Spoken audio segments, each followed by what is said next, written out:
instrumento nas mãos do Senhor, porque o trabalho é dele, a obra é dele, vocês são dele, todos nós somos dele, e nós sabemos que ele tem um interesse muito especial em nos abençoar, e por isso estamos dispostos a receber o que ele tem a falar aos nossos corações. Quero apresentar minha gratidão ao pastor Sérgio por ter feito esse convite, pastor João por ter nos recebido com tanto carinho, o presbítero Marcos pelo abraço carinhoso, tempo de comunhão que tive ali com o Betão, obrigado, Deus abençoe. É uma alegria poder ver o pastor Natalino, essa referência ministerial tão nobre, e nós louvamos a Deus também pelos pastores dessa igreja, pastor Fábio, pastora Letícia, por cederem esse espaço, e eu sei que o Senhor certamente há de recompensar a cada um conforme a sua semeadura. Irmãos, me permita, antes de ministrar uma palavra, eu pedi aqui a autorização para falar sobre algum material que eu tenho. Deus me deu o privilégio de poder escrever algum conteúdo, alguma coisa para distribuir e alcançar pessoas às quais eu não consigo falar diretamente. Então, quando a gente não consegue falar diretamente, a gente tem que mandar uma carta, né? Eu faço uma carta através de livros, né? Os livros são as nossas cartas para essas pessoas com as quais a gente não lida muito proximamente. E eu tive a alegria de escrever um livro que tem sido bastante discutido no Brasil, até por conta do conceito de liderança que eu estou trazendo, é chamado liderança disposicional. É algo um pouco fora daquilo que a gente conhece de liderança, porque é uma liderança absolutamente fundamentada no perfil de Jesus, óbvio, nosso mestre por excelência, nosso modelo por excelência, mas é uma liderança disposicional, ou seja, é aquela que não fica preso a uma posição. Pelo contrário, Jesus deixou a sua posição de glória, se humanizou e se dispôs a inspirar pessoas como uma pessoa humana, e isso foi riquíssimo, e é isso disso que a gente fala, dos líderes que precisam entender a humanização das relações e sair dos seus pedestais, né? Tem muitos líderes que estão fazendo o sentido contrário, eles estão saindo das relações para alcançar postos e achar que eles têm que se distanciar do povo. Então, Jesus nos deu uma lição muito preciosa, e a liderança disposicional, a palavra disposicional tem esses dois sentidos muito ricos, né? De não estar numa posição em si, portanto qualquer pessoa pode liderar, inclusive quem não tem título e não tem cargo, mas também é uma palavra que incita a ação. Disposição é sair de uma posição e fazer alguma coisa, né? Então existem inteligências que são necessárias para isso, então eu falo sobre a conjugação da inteligência técnica, emocional e espiritual, e esse livro é um livro que não tem evangeliquez, porque eu lancei no Conselho de Pastores, no Conselho de Administração, do qual eu faço parte em São Paulo. Eu sou membro do Grupo de Excelência Administração Estratégica e Planejamento, e nós lançamos esse livro lá na primeira edição de 2019, hoje estamos na segunda edição, está à disposição dos irmãos esse material, inclusive com linguagem um pouco mais aproximada das pessoas, sem muito tecnicismo, né? Realmente muito rico esse material. Sugiro que você, se puder, adquira. Eu também trouxe esse livro aqui, que é um ensaio extremamente rico e provocativo, especialmente para os pastores, porque é uma avaliação de Efésios 4:11, que diz: o Senhor deu uns para apóstolos, profetas, evangelistas, pastores e mestres, e mostrando que essas cinco funções ministeriais são uma base, representam uma base, uma estrutura organizacional poderosíssima para fazer com que você caminhe no centro do mover de Deus e no propósito do Senhor. Organização dirigida por ministério, serve para gerentes, para líderes, para empresários, para pastores, para todos que trabalham com organização. Você vai ser surpreendido, vai ficar surpreso com o que a gente está colocando nesse material. E a semana passada, 3 semanas atrás, nós lançamos um material duplo. Esse aqui é um material duplo, Homens por Inteiro. Nós estamos trabalhando o homem nas suas 3 dimensões, espírito, alma e corpo. Nós temos visto aí uma demanda muito grande das necessidades dos homens, inclusive de entenderem a sua hombridade, o seu perfil, não resgatando nenhum tipo de primitivismo, mas sobretudo resgatando a identidade de Cristo nele. E nós estamos trabalhando muito isso, Homens por Inteiro. São 4 lições para cada área, para o espírito, para a alma e para o corpo. Tem sido um trabalho tão extraordinário que nós lançamos há 3 semanas e já estamos na segunda reimpressão, né? Porque realmente foi preciso fazer mais livros, né? Em razão da resposta, na primeira reimpressão, desculpa, eu falei segunda não, segunda tiragem, primeira reimpressão, e nós já estamos com esse material chegando aí da gráfica. Então, se você tiver interesse, são 2 livros. Um é o livro base, né, chamado de livro guia, com todo o conteúdo sobre o homem por inteiro, e esse aqui é um devocional para homens. 91 dias para os homens, todos os dias de manhã, abrirem, lerem um texto, meditarem sobre ele, fazerem uma oração e viver uma vida mais íntima do Senhor. Devocional para homens, olha que coisa. A nossa editora lançou agora também, eu trouxe aqui para os irmãos só para provocar os santistas, porque nós lançamos o material do Felipe Melo, que encerrou sua carreira no Fluminense agora.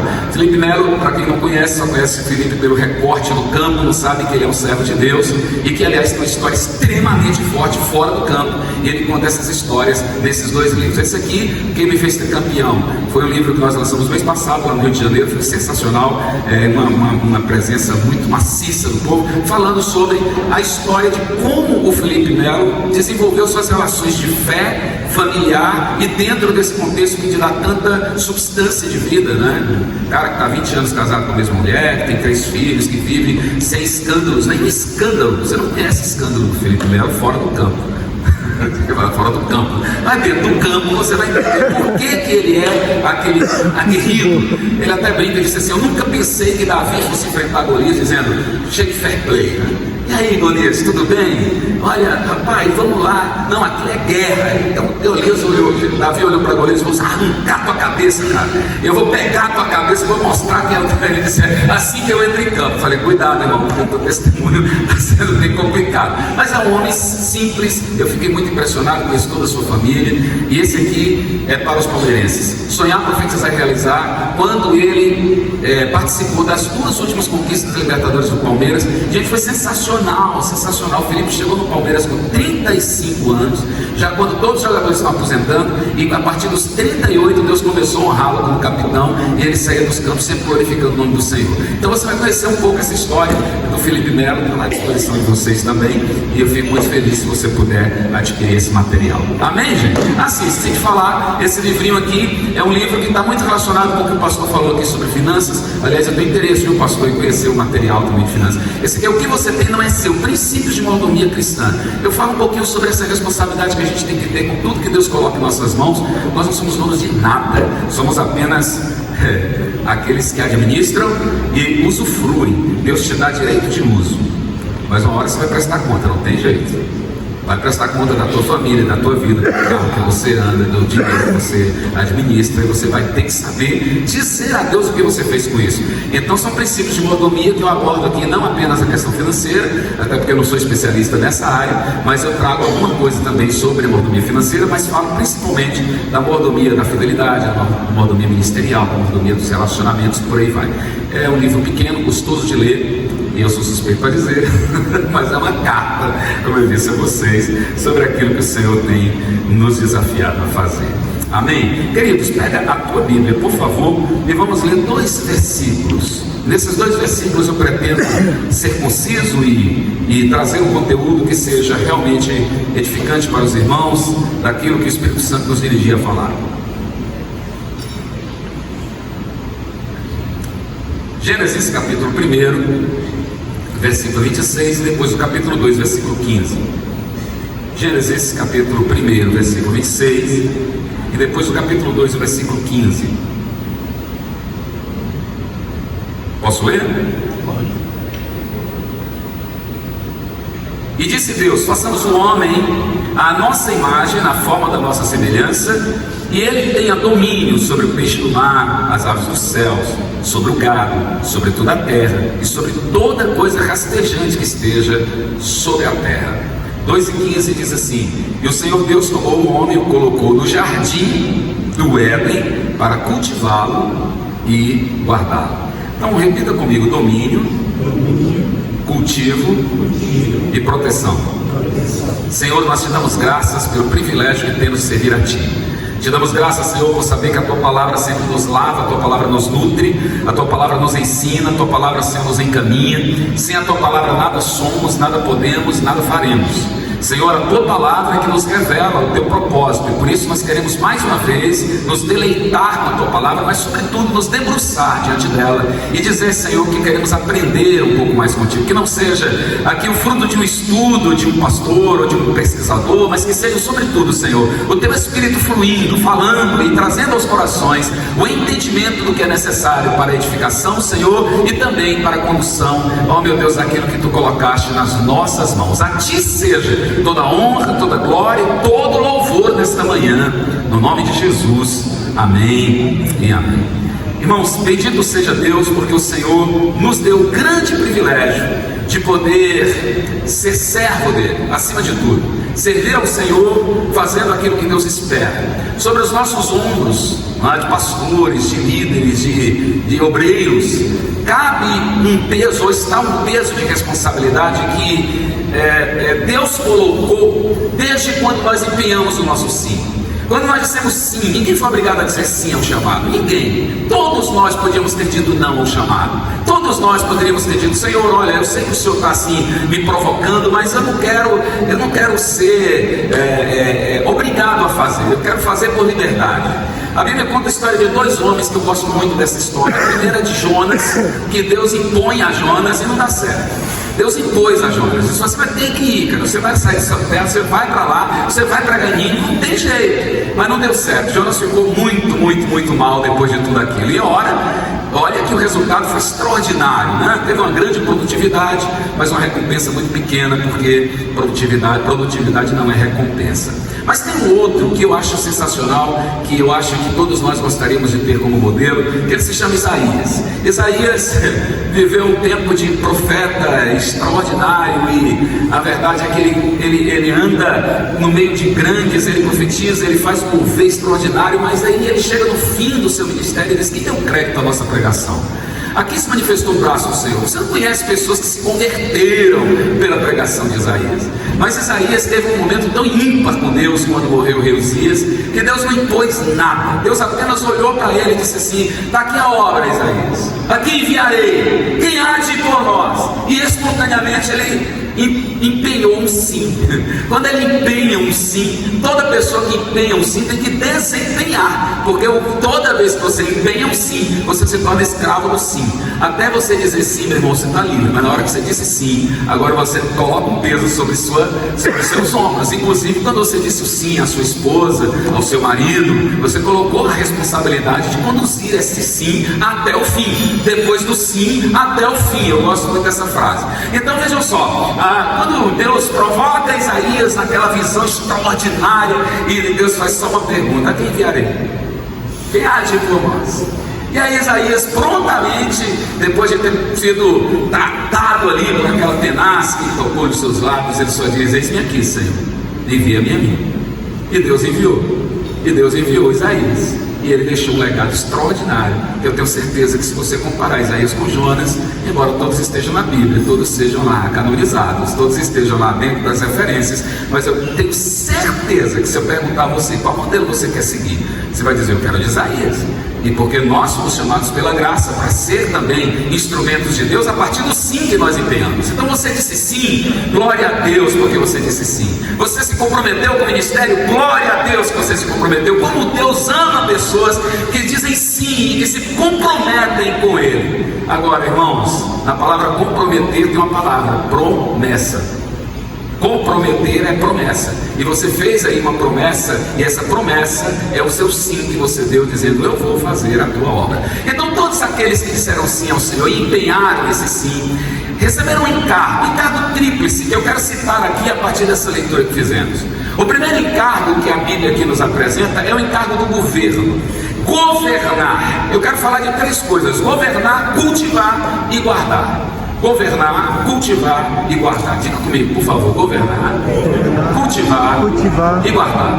São essas três coisas que eu encontro aqui nesses dois versículos. Primeiro, porque Deus, ele desenvolve um plano, ele constrói um projeto, e nesse projeto que Deus constrói, ele poderia fazer tudo sozinho, mas é tão maravilhoso o nosso Senhor que ele nos dá o privilégio de poder participar desta obra. E aí ele nos chama, E quando Ele nos chama, a gente diz sim. E quando a gente diz sim, o Senhor nos envia. E quando Ele nos envia, a gente recebe este encargo. O primeiro encargo é o encargo da governança. Irmãos, foi nesta área que Adão se perdeu. Adão perdeu o jardim porque teve problema de gestão. Talvez o grande problema do mundo seja o problema de gestão. Talvez o grande problema do mundo seja o problema de governar. Porque as pessoas confundem governar com mandar. Pensa que governar é impor. Pensa que governar é estar à frente fazendo abuso, inclusive, de pessoas. Porque governar não é abusar. Não existe dentro da perspectiva do governo nenhuma possibilidade de abuso. Mas tem líderes que são tão abusadores. Eles extorquem a alma da pessoa. Eles invadem a consciência das pessoas e pensam que isso é governar. Mas o governo, na verdade, é a capacidade que você tem de administrar, e a palavra oikonomos, no grego, que é administração da casa, que a gente traduz por economia, né? Deus tem uma economia, a Bíblia diz que existe a economia de Deus. Então esse oikonomos, que é a administração da casa, requer de cada um de nós a capacidade de saber o que fazer com o que está nas nossas mãos. Isto é governo, mas sobretudo governar é decidir. Quando você sabe governar, você sabe decidir. E decidir requer também uma série de critérios. Você não pode decidir sobre sobre boatos e sim sobre fatos. Você não pode decidir de forma negligente, tem que ser diligente. Você tem que ter toda uma ciência para isso. Mas o que eu quero dizer é que quando Deus impõe, ou Deus te traz a responsabilidade do governo, Ele olha para você dizendo: olha, a dispensa está à tua disposição, você é um despenseiro, tudo que eu tenho está à tua disposição. Isso é muito rico, meu gente. Deus dizer para nós: o que eu tenho está aqui à tua disposição. Paulo, lá em 1 Coríntios 4, ele diz que os homens nos considerem como ministros de Cristo, que são os ruperetas, mas também como despenseiros, ou oikonomos, os despenseiros dos mistérios de Deus. Aquele que tem acesso à dispensa de Deus, ele tem que saber administrar, senão ele vai colocar tudo a perder. E por incrível que pareça, quando a gente fala em administrar, eu não estou falando da administração no aspecto orgânico, mas sim no aspecto organizacional. Porque no aspecto orgânico a gente tem uma pessoa que governa, e essa cabeça é Cristo, e Cristo é o cabeça. Ele quem governa, Ele é quem dirige, Ele é quem dá o rumo, Ele é quem dá todo o encaminhamento. Então Cristo, enquanto cabeça do organismo, pode ter certeza que o organismo de Deus nunca vai se perder. A igreja do Senhor, que não é uma denominação, a igreja do Senhor nunca vai se perder, porque é dele. Alguém diz amém? Amém. Mas as denominações, lamentavelmente, estão enfrentando problemas, que a gente chama também de igreja no aspecto organizacional. Você já conhece a história de igreja que fechou? Não? Graças a Deus, aqui nunca fechou a igreja, glória a Deus. Nunca começou um trabalho e parou, nunca falou: que bênção, que bom. Agora você conhece uma história de uma igreja, da igreja enquanto corpo de Cristo, que tenha diminuído? Nos últimos 2000 anos essa igreja só cresce. Enquanto organismo, a igreja só cresce. Enquanto organismo, Cristo está fazendo com que o próprio corpo cresça. Agora, as organizações, que são as denominações, lamentavelmente, irmãos, estão com problemas seríssimos. Há uma pesquisa que diz que 90% das organizações denominacionais têm problemas de gestão. Eu disse 90%. 90% é um número muito elevado. Por que isso acontece? Porque os pastores se empolgam com o aspecto orgânico da igreja. É tão bom você ver a igreja louvando a Deus, adorando a Deus, as pessoas se convertendo, assim, outra glória, é assim mesmo que faz, é tudo pela fé aqui, é tudo místico, é tudo mistério. Se foi de Deus acerta, se der errado foi do diabo. E a gente vai colocando dentro dessa premissa todo o nosso movimento de gestão, o nosso movimento de governo. E aí a gente esquece que governar exige pelo menos 4 coisas: planejar, organizar, dirigir e controlar. Se você não planeja, não organiza, não dirige, não controla, você não governa. E a pior gestão é a gestão nenhuma. A pior governança é a governança nenhuma. É aquela que é tudo pelo fluxo. Outra glória, é só esperando que organicamente as coisas fluam.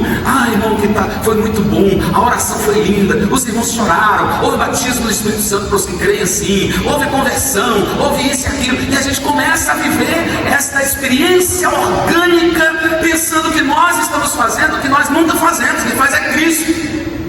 O trabalho do organismo, quem move é Cristo. O mover do Espírito, quem faz é Deus. A gente não agenda o Espírito Santo, não agenda o trabalho de Deus, não agenda o mover de Cristo. Cristo é quem faz. A igreja que você dirige, para quem você prega, para quem você está ali envolvido, irmãos, esta igreja preciosa é de Cristo, não é tua, porque Deus não deu igrejas a pastores. Eita, eu vou falar de novo. Deus não deu igrejas a pastores, Deus deu pastores às igrejas. Só que a gente está confundindo, porque a gente está achando que a minha igreja, eu faço como eu quero. E aí você não entendeu que você faz o que você quer, lamentavelmente, na organização, mas não no organismo, porque o organismo tem um cabeça. E este cabeça que é Cristo, aleluia, ele faz fluir tudo que é necessário para que o organismo cresça, independente de você. Eu vou dizer, apesar de você. Então você pode ser aquela pessoa mais carismática, mais poderosa, mais entusiasta, um grande pregador, um grande orador, um grande mestre, sei lá o que, qualquer que seja o seu chamado. Você pode ser essa pessoa extraordinária no entusiasmo, mas se você não entender que a igreja enquanto corpo não é você quem manipula, você não manipula o corpo. O crescimento do corpo é Deus quem dá. Ele diz assim, é Deus quem dá o crescimento. Paulo diz, eu plantei, Apolo regou, mas o que diz mais? É Deus quem dá o crescimento. Ou seja, eu não posso manipular a semente, eu só lanço a semente, o resto é Deus quem faz. No que diz respeito ao organismo é assim. E graças a Deus, porque se o Senhor dependesse de nós para que o organismo crescesse, nós íamos viver um problema seríssimo. Você já pensou você pegar o seu filho? Quem tem filho criança aqui? Criança, só para a gente lembrar os mais recentes. Criança, tem quantos anos seu filho? 4 anos. Aí você, como é o nome dele? De 4 anos?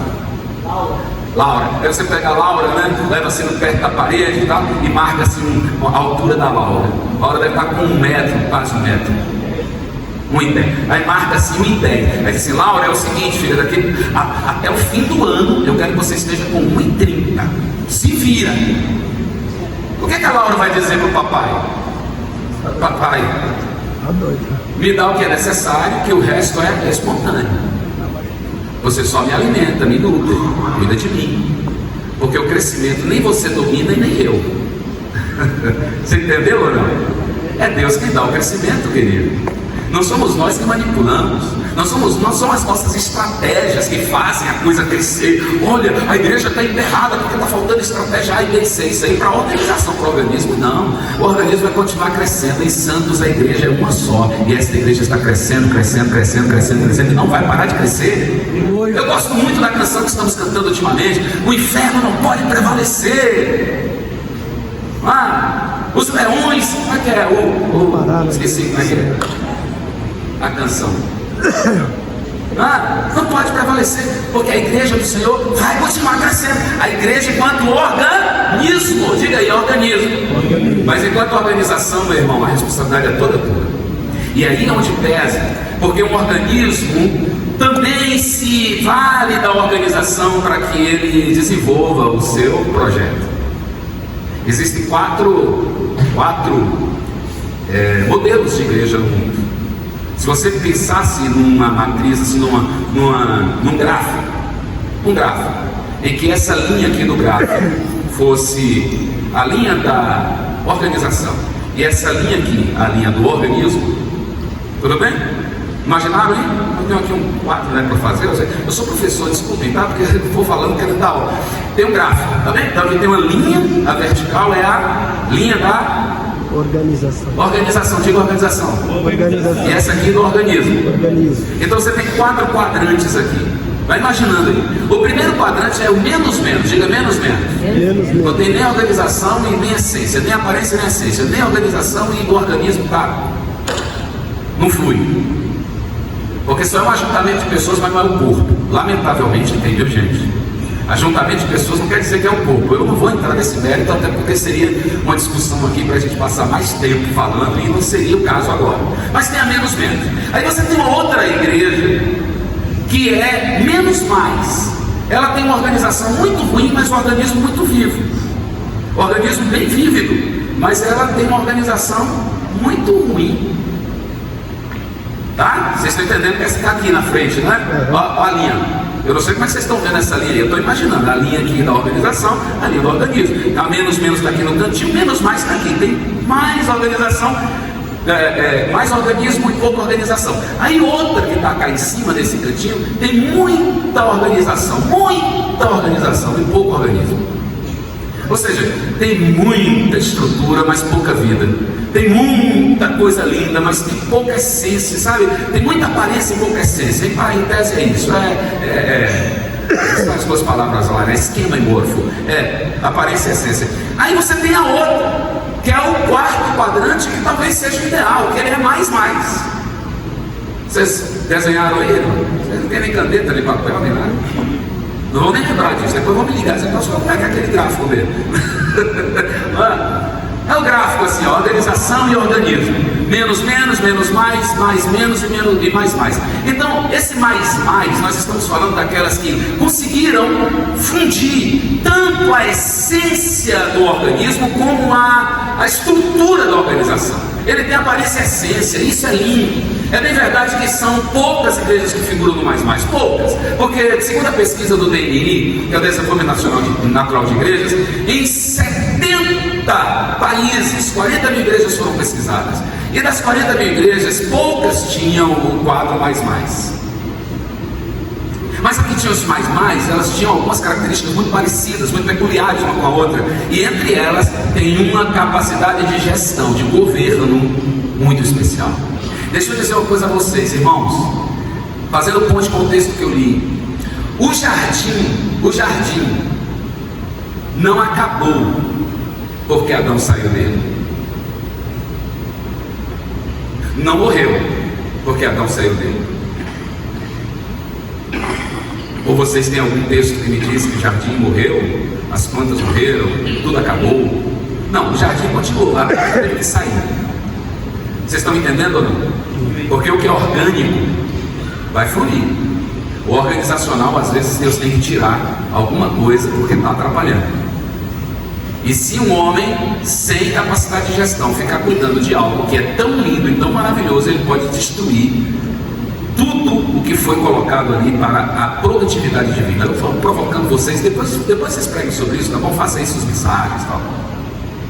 Então vejam só, essa figura do gestor organizacional dentro de um projeto orgânico é necessário em qualquer lugar, inclusive na família. A ausência de gestão faz as pessoas tropeçarem. Eu estou caminhando por esse Brasil inteiro, alguns lugares fora do Brasil, e vendo que os problemas são os mesmos. Pastores que estão muito preocupados com o organismo, quando eles não deveriam nem estar tanto preocupados com o organismo. O organismo já é fluido porque é Cristo quem vai fazer o trabalho acontecer. É o Espírito Santo, é a presença do Espírito que vai fazer a coisa acontecer. E eles deixam de se preocupar com o que deveria ser a sua função. Quando Charles Swindoll escreveu o Livro de Cristo, eu acho muito lindo que ele escreveu. Tem um capítulo lá, não sei se vocês já leram o Livro de Cristo, um livro muito antigo. Eu estava ainda no seminário lá em 1900 e alguma coisa. E aí ele escreve um livro e tem um capítulo que ele diz assim, sobre o propósito da igreja, que ele mostra lá os 4, os pilares lá, o culto, aprendizado, comunhão e evangelização. E aí ele diz assim, que ele conta essa história que eu quero reproduzir para vocês, que um certo vendedor de taças, de cristais, ele era um cara extremamente cuidadoso. E a loja tinha muitas taças de cristais, todas elas muito delicadas. E esse vendedor, ele arrumava tudo, deixava tudo muito lindinho, tudo muito organizado, tudo limpinho, tirava toda a poeira, ficava tudo muito lindinho. Quando um cliente chegava, ele ficava tão preocupado com as taças para que não quebrasse, que ele dizia, cuidado aí, que o cliente saía e ele não vendia. E aí o Chiro pergunta, a função dele era qual? O propósito dele era qual? Era vender, só que ele não conseguia vender porque ele estava distraído, tirando a sua atenção, o seu foco com algo que não deveria ser a preocupação primais dele. Claro, eu não estou dizendo que ele deveria ser um cara relaxado, mas às vezes nós estamos tão preocupados com o organismo, o que fazer para a igreja pegar fogo, o que fazer para a igreja isso, o que fazer para animar o povo. E eu digo aos irmãos, de verdade, eu estou falando com líderes aqui nesta manhã, debaixo da orientação do Espírito Santo, e muito temente a Deus. Não se preocupe com o que é de Deus, porque Deus não é irresponsável. Deus não aceita que ninguém manipule sementes que são lançadas, porque é Deus quem dá o crescimento. Eu vou ter que falar de novo, porque eu sei que o Espírito Santo está tendo direção para essa palavra aqui hoje. Ah, mas é porque se preocupa tanto com o aspecto ministerial que se esquece da sua responsabilidade organizacional.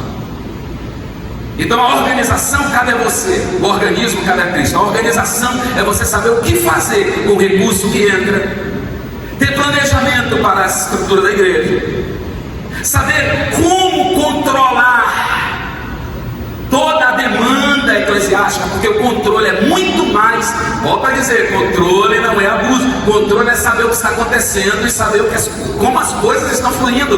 Todo pastor tem que saber como a igreja está até hoje, tudo tem que estar às claras. Ele não pode ser aquele pastor que diz assim: eu não sei nem como é que está a tesouraria, não sei se tem quanto para pagar. Irmão, eu estou igual os apóstolos, dizendo assim: olha, os diabos que cuidem disso, porque eu só vou cuidar da palavra. Não é assim? Eu sei que vocês estão dizendo: ah, mas isso não é bíblico. Ah, porque na época teve uma confusão tão grande que os apóstolos reconheceram a sua limitação administrativa, reconheceram, eles que faziam tudo. Os apóstolos faziam tudo em Atos 6, tudo. Eles pregavam a palavra, mas também eles distribuíam os alimentos e cuidavam dos recursos. Mas eles entenderam a sua limitação quando o próprio povo começou a dizer: olha, as viúvas dos gregos estão sendo preteridas, as dos judeus, olha, vocês estão fazendo aí alguma coisa complicada e não está dando certo esse negócio. Aí eles olharam para si e disseram: olha, somos incapazes. O que a gente faz? Vamos chamar quem é capaz. Um recadinho para você, se você não entendeu, está nas entrelinhas. Não estou dizendo que você tem que ser um gestor se você não tem a capacidade de gestão, mas tem que ter alguém que saiba governar para estar do teu lado, porque se você não tiver alguém que sabe governar, você vai se perder, inclusive na ministração da palavra. E aí os apóstolos dizem assim: então traga esses 7 aí, que sejam capazes de administrar esse negócio, porque já com nóia isso é servir as pessoas, administrar esse negócio, porque nós vamos cuidar aqui apenas aquilo que é orgânico, ministrar a palavra, pregar o evangelho, ensinar a doutrina, mostrar a importância da comunhão. Essa parte nós vamos fazer, mas alguém vai ter que cuidar dessa estrutura. Está complicado aí, gente? Amém? Vamos lá. Então essa é uma responsabilidade que cabe a nós, como aqueles que receberam de Deus a incumbência, o encargo de governar. Deus não vai fazer o que Adão tem que fazer, meu irmão. Adão é o seguinte: eu plantei, inclusive tem um versículo lindo em 4, se não me engano é 4:2 aqui de Gênesis, ou 2:4, que diz assim: a terra ainda não tinha produzido erva, não tinha produzido fruto, não tinha nascido planta nenhuma, porque Deus não tinha feito chover sobre a terra, porque ainda faltava um homem. Ou seja, Deus não poderia fazer tudo isso em um homem? Poderia, mas Ele quis colocar esse cidadão aí, essa cidadã, e disse assim: eu quero te dar essa responsabilidade, você vai fazer. E se você disse sim, que silêncio é esse? Não quero me pegar depois aqui não. Se você disse sim, a responsabilidade é tua, cabe aos teus ombros. É um encargo que você tem de ter que governar aquilo que Deus colocou na sua mão. Então Deus não vai dizer assim: ô Adão, pelo contrário, ele só quer prestação de contas, né? No fim do dia ele vem: e aí Adão, deu certo? E Adão, foi tudo bem? Mas aí o cara vacila justo na gestão. Ele vacila justo no que ele deveria cuidar. Ele não governou. Então eu quero trazer essa palavra para você. Governar tem 4 pilares para a governança: planejamento, diga comigo, planejamento, organização, direção e controle. Vocês falaram com tanta timidez que eu acho que já vou terminar e entregar o microfone. Vamos de novo. Planejar, organizar, dirigir e controlar. Isso é o básico da administração. Básico. Quem faz administração sabe o que eu tô falando. Isso aqui é base, é estrutura, sabe? Padrão da administração. Mas a gente não precisa ser administrador para ser pastor, não é verdade? Você só precisa ser ungido, chamado, uma pessoa que Deus chama, toca no coração, queima. Ai, pastor, está queimando. Eu já disse, ai, eu não vou conseguir ficar sem fazer. Aí vai e faz. E que bênção que você disse sim. Mas não sabe nada desse negócio de governar. Eu só sei pregar. E eu vou dizer a vocês, lamentavelmente, eu tenho acompanhado histórias, inclusive do ministério que eu fazia parte, que implodiu por falta de gestão.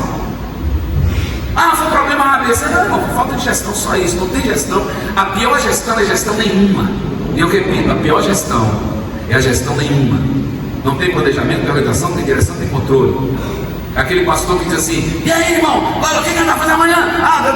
Vamos trocar esse teto aqui, vamos, bora lá, pela fé. Vamos trocar o teto, porque a obra de Deus se faz pela fé. Eita glória, ele vai lá, arranca o teto, põe o teto. E aí depois diz assim: rapaz, fiquei devendo 50 mil. Agora com a igreja, irmão, você vai ter que dar esse dinheiro, porque isso aqui foi de vocês e tal. Irmão, não coloque sobre o povo a responsabilidade que era tua.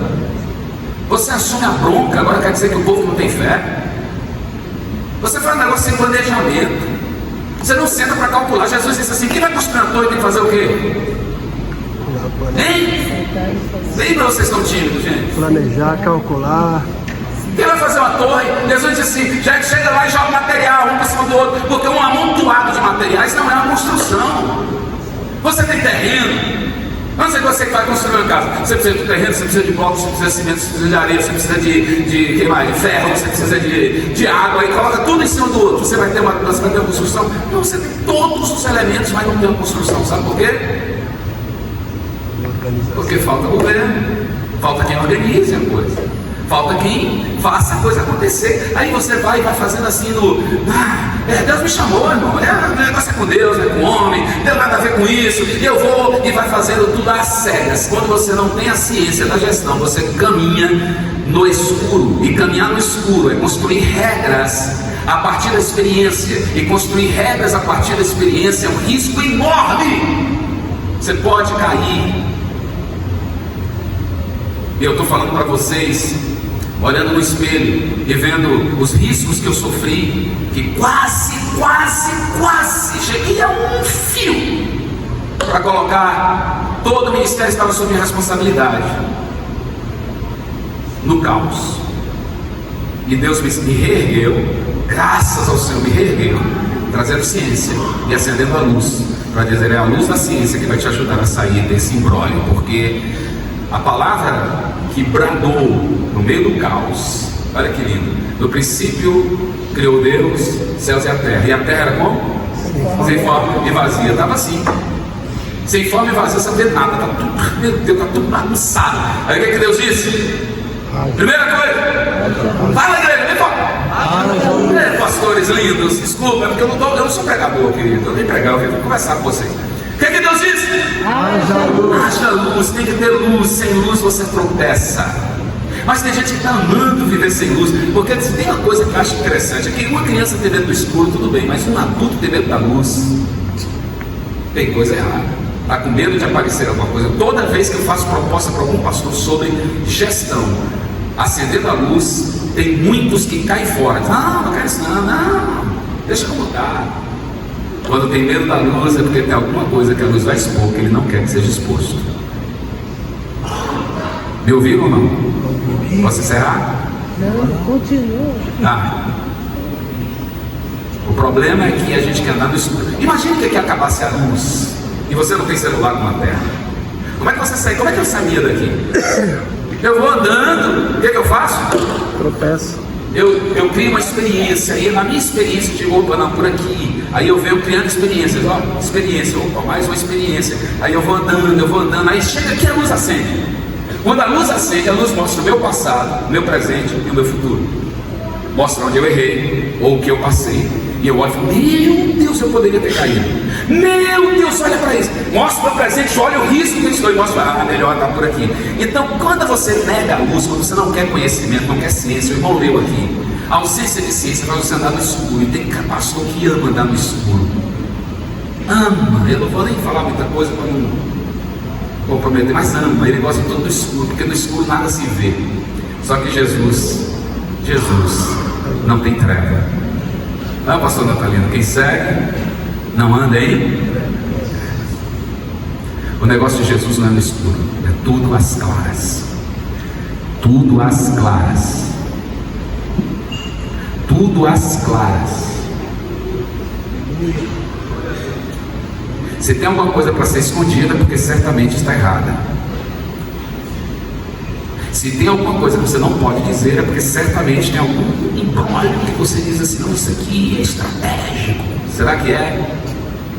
Será que é estratégico? Não estou dizendo que é para você sair anunciando a todos os ventos, não é? Todas as decisões estratégicas. Não estou dizendo isso não. Estou dizendo que você tem que ter luz sobre o que está fazendo.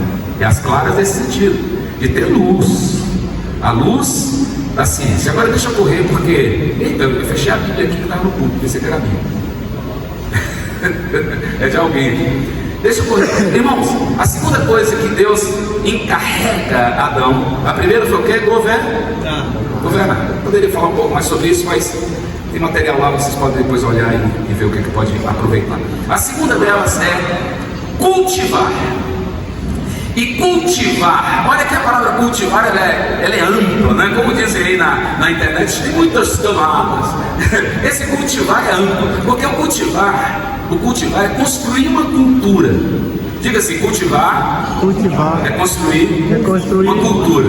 E qual é a cultura que você tem que construir no seio do rebanho? É a cultura do serviço, irmão.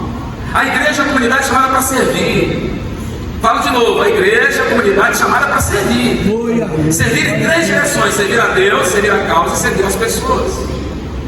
Primeiro, servir a Deus é a capacidade que eu tenho de encontrar em Deus o alvo da minha adoração, de tal modo que quando eu me reúno, eu não me reúno para outra coisa senão para cultuar.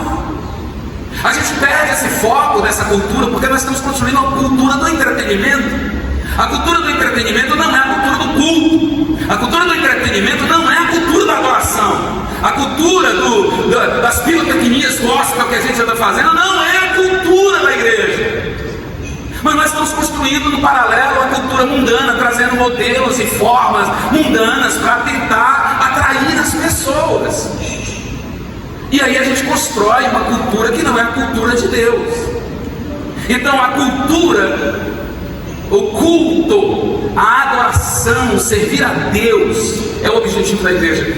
Quando a igreja se reúne, ela tem que entender que Deus está bem na sua frente.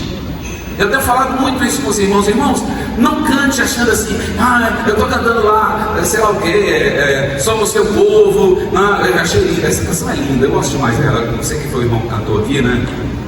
É o teu corpo reunido aqui presente. E a pessoa está pensando assim, meu Deus, mas olha, minha mulher ontem falou que era para eu comprar o pão, eu ainda não comprei, meu pai. E cantando. Ele está cantando, mas está pensando, aqui eu esqueci de mandar o documento para fulano. Ele está cantando aí na adoração, eu me rendo a ti. Está pensando, irmão, desculpa, os lábios estão cantando, mas não está havendo culto, não está tendo serviço a Deus. Amém ou não? Amém. Está sendo muito radical? Está sendo muito Bom, da outra vez eu ouvi, me chamaram de novo, então vai que está dando certo. Escuta, não é essa a minha preocupação. É de dizer aquilo que a palavra nos ensina.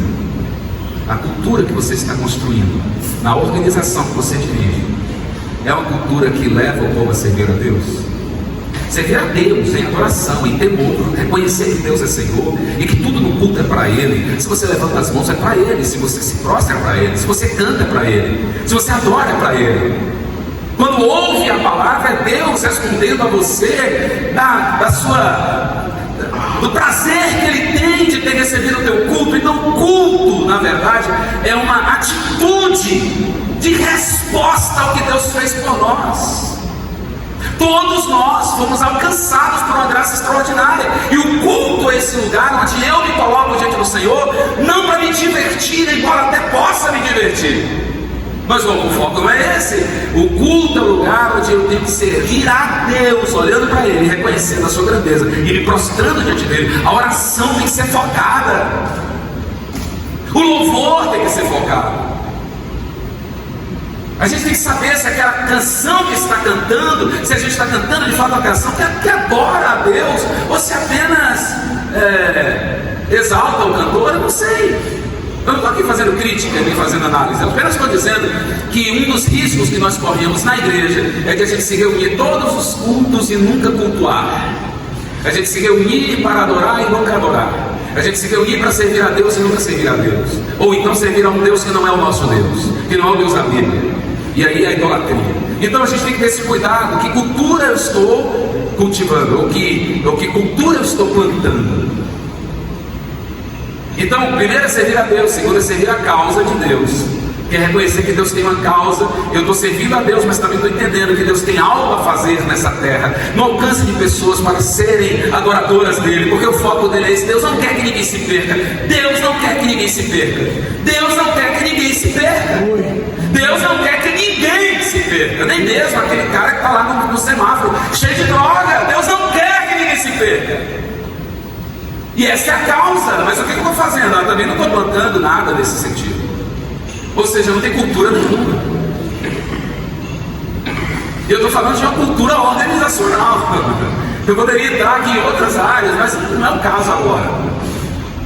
Então, servir a causa de Deus é entender o chamado, ser comprometido com uma missão e comprometido com um propósito.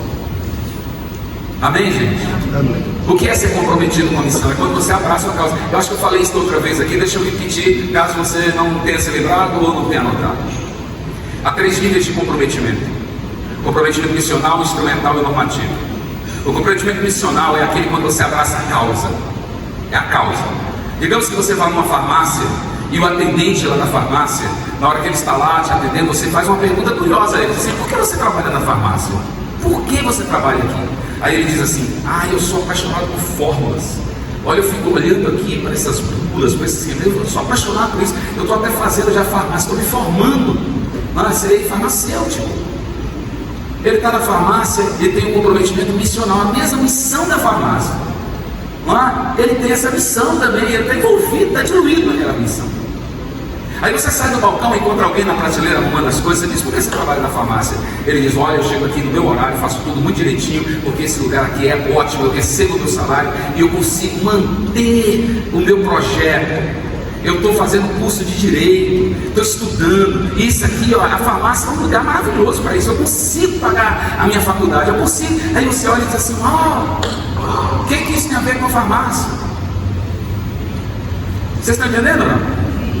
Ele é um trabalhador? Sim. É nobre? É. Está fazendo direitinho? Tá. Glória a Deus por isso. Mas o trabalho dele é o seguinte: na hora que eu alcançar o meu objetivo, vai farmácia. Não é isso ou não? Porque a farmácia é apenas um instrumento para levá-lo a algo que ele está desejando. E existe o normativo. O normativo é aquele que você chega lá na porta, no caixa para pagar a compra que você fez e pergunta assim: por que você está trabalhando aqui? Aí o cara diz: essa miséria desse trabalho, rapaz. Estou aqui porque você não trabalhar, não vou pagar as coisas. Eu trabalho para comer, estou para trabalhar, não tem propósito de vida nenhum. Ele está ali porque ele é obrigado a estar lá. É um peso para ele. Toda segunda-feira é horrível. Ele diz: misericórdia, domingo de novo, já tem segunda. Chega na sexta, ele diz: sextou. Estou livre. É assim, vive o tempo inteiro, trabalha para ficar livre do trabalho. Ele trabalha para ficar livre do trabalho e depois percebe que nunca vai ficar livre do trabalho, porque sempre vai precisar trabalhar para cumprir suas necessidades básicas. Ele idiotiza a vida, porque ele é apenas comprometido normativo. Comprometimento normativo. Aí eu trago isso para a igreja e digo assim para vocês: a igreja também tem esses 3 níveis de comprometimento. Você tem aquele que é missional, é aquele que olha para a causa da igreja, que a igreja recebeu ali dentro da sua cultura organizacional, que diz: olha, a nossa missão é compartilhar as escrituras, ensinar por pessoas. O outro diz: não, a nossa missão é cuidar de famílias e pessoas drogadas. Ou não, a nossa missão é trabalhar com formação de líderes. Uma missão específica de cada denominação. Aí ele vai e ele se apaixona pela causa. Ele diz: cara, é isso aqui. Eu sou apaixonado por isso. Mas tem outro que ele está na igreja e a causa é outra. A igreja está lá no foco maravilhoso. Ele vai dizer: não, mas aqui Deus está me abençoando, eu estou levando meu dízimo e oferta, mas na hora que eu atingir meu objetivo, bye bye igreja, vou fazer as minhas coisas. Ele está instrumentalmente envolvido com o ministério. E tem um outro que é aquele que é terrível, né? O medo do inferno. Ele só vai para a igreja dizendo assim: se eu não for, estou frito, né? Na verdade, o que eu queria, na verdade, era estar lá no inferno, mas o inferno queima. Então fica aqui na igreja, pelo menos eu estou aqui. É normativo, o irmão não tem honra nenhuma para esse tipo de serviço, mas eu não vou entrar nesse detalhe. É apenas para dizer a você que o comprometimento das pessoas com a cultura, às vezes está assim. Agora, quando você desenvolve a cultura de excelência, uma cultura de missão, uma cultura propositiva, meu irmão, uma coisa extraordinária, a igreja começa a entender que o fato de estar reunido, que os irmãos estão reunidos, eles não estão ali não é por conta de suas questões pessoais, mas por conta de um louvor e uma adoração ao Deus que tudo quer, a Deus que recebe toda a honra e toda a glória. Ele entende que na verdade é Deus, e não é Ele. É tudo para Ele, é dele, por Ele, para Ele, para Deus. A gente tem que construir essa cultura na igreja, a cultura da adoração a Deus, o serviço a Deus. As pessoas estão vindo, estão sendo, parece que está vindo para o supermercado ou para um shopping com um carrinho na mão e tirando aquilo que lhe interessa. Isso aqui eu gosto, isso aqui eu não gosto também. Gente, quem disse que você tem que gostar? Quem te disse que você tem que gostar do culto? Aí não gostei do culto hoje. Logo, foi mesmo. Não te serviram bem? Não te adoraram? Não te apresentaram louvores? E foi por isso que você não gostou? Irmãos, a gente é assim. Eu também tenho meus percalços. Eu uma vez fui, nosso culto é 18 horas no domingo. Irmão, quando deu 17h30, começou a chuva, torrencial. Aí eu olhei para Deus e falei: Deus, o que é isso? Senhor, para com essa chuva aí, porque senão o culto hoje vai ser um problema. Falei para Deus: mas Senhor, essa chuva na hora do culto, Senhor. Vai ter ninguém na igreja, Senhor. Os crentes são de açúcar. E aí eu vou com essa briga com Deus, entro no carro. Quando eu coloco o carro lá de fora, que o limpador começa a mexer na chuva, aí o Senhor começa assim: de quem é o culto? É para você? Aí eu disse: opa, peraí, o culto é para Deus, é para o Senhor. Mas Senhor, é para o Senhor, eu quero ter muita gente adorando. Ele diz: mas quem é a chuva? É tua? Não é tua, Senhor. Então quem fez chover fui eu? Então, você não tem nada a ver com isso, meu irmão. O culto é dele, é com quem você tem. Se eu tenho 10, eu culto com 10. Se tem 100, eu culto com 100. Se tem 1000, eu culto com 1000. Eu quero 2.000. Eu não estou dizendo que eu não quero, não, irmão, porque eu gosto de igreja cheia, viu? Eu gosto de igreja cheia, né? Eu não gosto desse negócio de irmão, junta aqui, mais aqui, pra gente não ficar feio no vídeo. Eu não gosto, irmão, eu gosto de igreja cheia. Eu estou falando sincero para vocês, eu gosto de chegar e ver o culto disputando espaço. Mas o culto não é para mim, é para Ele. Dele, por Ele, para Ele. Então, se tiver 10, eu tenho que cultuar do mesmo jeito, com o mesmo entusiasmo, com a mesma graça. Se tiver microfone, eu tenho que cultuar do mesmo jeito. Se não tiver, eu cultuo também. Se tiver o louvor bem montado, glória a Deus, que lindo, é para ter. Mas se não tiver, eu também adoro, porque o culto é para Ele. Mas a gente não desenvolveu essa cultura. A gente está mostrando às pessoas que quanto mais estrutura e entretenimento tiver, mais o culto é abençoado. Cheguei a me arrepiar. Irmão, o culto é para Ele. A última coisa que eu quero falar para vocês, e desculpe porque eu passei, né? Já todo o tempo. Você quer até 2 horas? Estou brincando. Deixa eu encerrar. A última encargo. O primeiro encargo foi qual? Se não falasse, eu ia voltar tudo de novo. Começar do zero. O primeiro é qual? O segundo? Cultivar. E o terceiro? Guardar, proteger. Eita, que nós somos terríveis porque a gente é descuidado demais. A gente tem aquela mania de dizer: não, quem guarda é Deus. Eu não vou guardar nada. Deus só vai com o guarda, irmão, quando você não conseguir fazer. Ele vai te tirar do jardim e põe o guarda para você não voltar. E vai ser sério.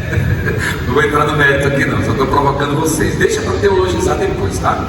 Se quiser, depois a gente conversa sobre isso. Mas vai para debate também, não estava falando com o Betão, eu não gosto de debate. Fui convidado para os debates aí, mamãe levei tanta surra. Eu falei para o César, não quer mais não. Minha diretoria reuniu e disse assim: pastor, não vai mais não. Os caras não tem graça nenhuma, os caras querem ferir vocês, não querem debater o tema. É mexer com você. Porque você é um imbecil. Eu digo, irmão, mas não está falando de mim. Eu sei que eu sou imbecil. Está falando daqui do assunto. Mas aí eu não vou mais, graças a Deus. Então também não vim debater com você, não. Só vim dizer a você aquilo que você recebeu do Senhor, que tem ouvido o ouço do Espírito da igreja. E o que você não recebeu, você disse, Senhor, me ensina aí esse negócio, porque eu estou confuso. Então, para eu encerrar, nós temos sido muito displicentes. Nós temos sido pessoas sem cuidado algum. Nós não estamos protegendo o púlpito, nós não estamos protegendo os ministérios, nós não estamos protegendo as pessoas. Nós estamos guardando nada. Nós estamos deixando tudo à vontade. As pessoas estão fazendo, estão tendo acesso, porque agora com esse negócio aqui chamado internet, as pessoas estão tendo acesso. Sabe aquela história que antes que a Bíblia conta que um pastor tinha 100 ovelhas? Lembra da história? O pastor que tinha 100 ovelhas. Hoje é uma ovelha que tem 100 pastores. Então é uma ovelha sozinha, ela tem 100 pastores. Aí quando ela chega, meu irmão, já está tão confusa, a cabeça está tão cheia de coisa que você tem que cuidar para ir tirando as heresias e tal, para poder depois instruir e guardar. Agora, irmão, esse guardar requer também uma habilidade grande de você saber construir muros, sabe? Construir muros de proteção. Esses muros estão relacionados àquilo que você ensina, porque não há forma de guardar melhor a igreja do que escondendo ela na palavra. Ninguém entendeu, glória a Deus. Ou então não gostou, né? Você não vai guardar o púlpito, não é com técnicas de coach, embora elas possam ser usadas. Eu também sou especialista em coach. Você não vai guardar o púlpito, não é com abuso de poder. Não, você não guarda o púlpito. O que guarda é palavra. O que guarda é palavra. O salmista disse assim: escondi a tua palavra no meu coração, para eu não pecar contra ti, porque a palavra protege. Coloque sobretudo o capacete da salvação e a espada do Espírito, para que você se proteja. E tudo é palavra. A palavra tem que estar presente em tudo. Se não tiver palavra, não tem proteção. A palavra protege, a palavra lava, a palavra purifica e a palavra protege. Não deixe que a palavra suma do púlpito. Por mais que você tenha ideias geniais. Meus obreiros me perguntam: pastor, a gente tem lá um curso de formação para eles. Eu costumo dizer que é a melhor escola de teologia de Guarulhos. É bobagem tudo isso. É o CFTD, Centro de Formação Teológica Douglas. Aí, dentro da teologia, dentro dos nossos assuntos, a gente tem uma disciplina chamada Interpretação e Pregação Bíblica. Aí, os meus alunos perguntam assim: pastor, como eu preparo? De onde nasce a ideia para preparar um sermão? De onde nasce? De onde nasce a ideia? Aí eu digo assim: da palavra, irmão. Você lê a palavra? Lê, só isso. Meu Deus, o que eu vou pregar hoje? Abre a palavra. Eu fico pensando assim: será que eu falo sobre amor, sobre graça, sobre salvação, sobre perdão? O que eu falo? Senhor, me dá aí uma luz. Irmão, eu sei que pode acontecer, não estou dizendo que não aconteça, tá? Mas a melhor maneira de você saber o que Deus quer falar é lendo a palavra. É lendo a palavra. É daqui que nasce a mensagem. É daqui que nasce a mensagem. Não, mas não nasce das experiências. Mas também pode acontecer. Por exemplo, eu estar passando em um dado lugar e de repente uma árvore quase cai em cima do meu carro e eu pregar uma mensagem sobre proteção e livramento. Pode ser que aconteça. Mas, irmão, a melhor pregação que você vai entregar à igreja é a pregação que nasce na própria leitura da palavra. Vai lendo e diz assim: o que esse versículo quer dizer? Eu estou acostumado a fazer isso agora. Eu coloco o texto na tela e digo assim: igreja, quais são as informações que esse versículo nos dá? Me ajuda a pregar aí. E coloco o povo a pensar. Está escrito assim: Deus amou o mundo de tal maneira que deu seu Filho unigênito para que todo aquele que nele crê não pereça. Me ajuda a pensar aí. O que esse versículo está dizendo? Aí tem gente que só pensa o que o versículo está dizendo dele. Deus amou o mundo, pastor. Aí eu começo a provocá-los. Olha, você está vendo que aqui fala de amplitude do amor de Deus? Qual é a amplitude do amor de Deus? A amplitude do amor de Deus envolve você, envolve esse, envolve aquele. Então, aí a gente começa a pregar junto. Você está vendo que aqui fala de elemento diferencial do amor de Deus? Aí de tal maneira.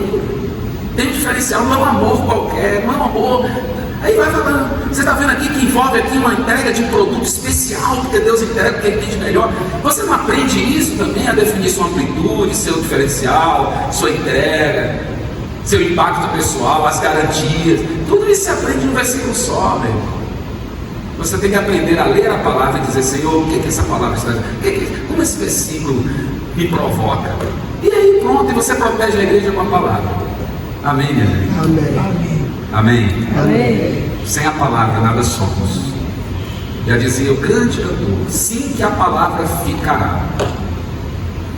Somente a palavra de ficar. Castelo forte. Nada nos resistirá, pois temos Cristo como defesa. Só a palavra sustenta, só a palavra muda, só a palavra transforma, só a palavra alimenta, só a palavra nutre, só a palavra pode se encarnar, porque foi a palavra que se fez carne e habitou entre nós. É pela palavra que a igreja se estrutura. Fique de pé que eu quero orar por ti. Bendito seja o nome do Senhor. Deus, eu quero me colocar diante de Ti junto com os Teus filhos. Sim, Nós estamos aqui, Senhor, nesta manhã de comunhão, uma manhã também de vivência espiritual muito rica, porque nós estamos uns com os outros, independente das placas, independente até mesmo dos vieses aqui, Senhor, missionais, mas nós estamos todos focados no mesmo propósito de honrar o Teu nome. E nós queremos que Tu sejas honrado na nossa vida e honrado também, Senhor, na nossa atitude desta manhã. Eu quero que Tu, Senhor, apliques o que nós ouvimos nesta manhã ao nosso coração, para que a gente não se esqueça, embora a nossa mente seja tão, meu Deus, tão fluida que a gente se esquece rapidamente de tudo, mas eu peço a Ti que essa palavra, pelo menos uma palavra que foi dita em toda essa ministração, marque a minha vida, marque a nossa vida e nos faça caminhar pensando nela, Senhor, o tempo inteiro.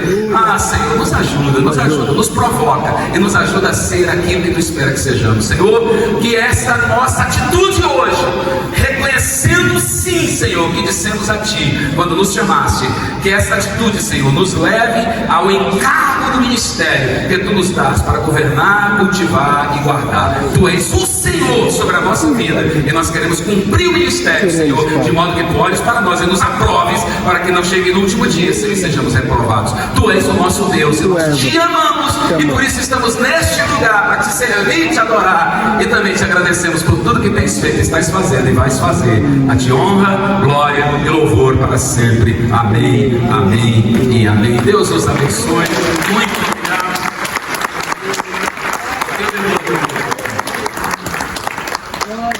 Obrigado.